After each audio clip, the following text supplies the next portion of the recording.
The lying down shoulder internal rotation is demonstrated here. I have a massage table. This could be easily done on the ground. This is just probably visually easier for the camera to pick up on this height. So I'll do it here. You can lay down however you want in terms of your legs. It can be straight, they can be bent like mine.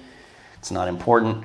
What is important here is that my forearm and back of my hand are all in a straight line, and my elbow is directly out from my armpit or shoulder joint. And I'm just going to gently let gravity bring this hand down and see if I can touch the whole flat of my wrist, my forearm, and my palm to the table without doing things like bending your wrist.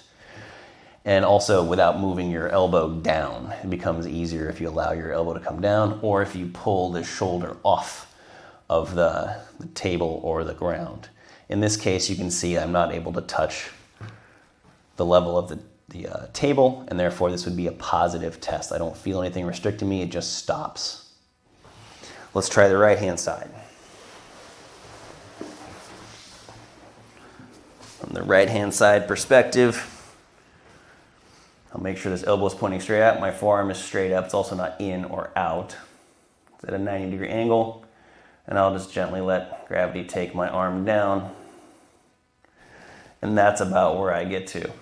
This is probably a little bit worse than the left side. It's certainly not touching the table, so I have some restrictions on this shoulder as well.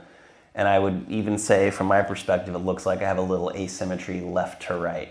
So my right side is a little bit more restricted than my left shoulder complex. And I'll use that to inform what types of warm-ups I would want to do if I'm going to be using my shoulders in any way during exercise or real life, as well as what types of choices I would make for exercises I think have a better cost-benefit ratio in order to keep myself from hopefully not having any further injuries. And last but not least, there's ways to use myofascial and other types of recovery techniques to try and have this not stay the same over time and eventually get a little bit better range of motion on my right and my left.